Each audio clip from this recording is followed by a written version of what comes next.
The last few weeks, heavy rain and flooding have certainly created problems for the Evansville area, but thanks to the support of the Red Cross and the generosity of community groups, it could have been much worse. A group of North High School students was among those who pitched in to help out their neighbors and the community. The Community in Action Group, called CIA for short, volunteered last week at the Faith Bible Church to fill sandbags. The group, made up of freshmen, sophomores, juniors, and seniors, volunteered around the North High School community at places such as the Christian Life Center, food pantries, public parks, and recreation areas, and they do a weekly trip to a nursing home for bingo. North teacher Leslie McDowell started the club 4 years ago. Students do all this work on a volunteer basis. They say they'll feel it's important to give back to the area that their peers and school community are a part of.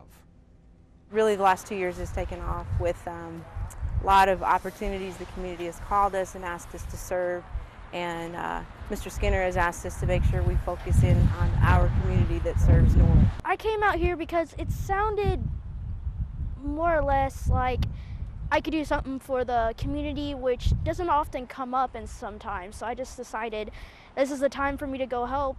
I might as well just go do it. Because it's like our community, so why not help everyone that we can?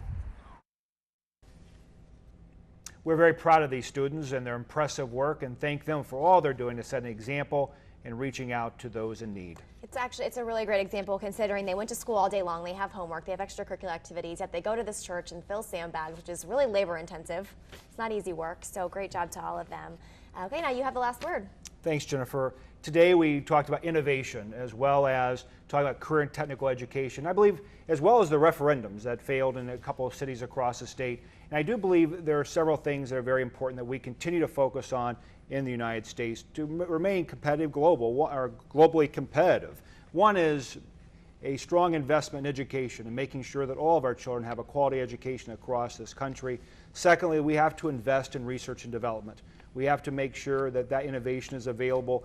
And the third area is we have to create the conditions for innovation to happen. And those are the type of things happening in our schools, at the Career Technical Center that Dan Ulrich spoke about today. It's exciting to see this work and the innovation happening in our classrooms and for our children across this community. It absolutely is. This is a great place for them to get all kinds of different education, anything they're interested in that will help them in their future careers in their lives.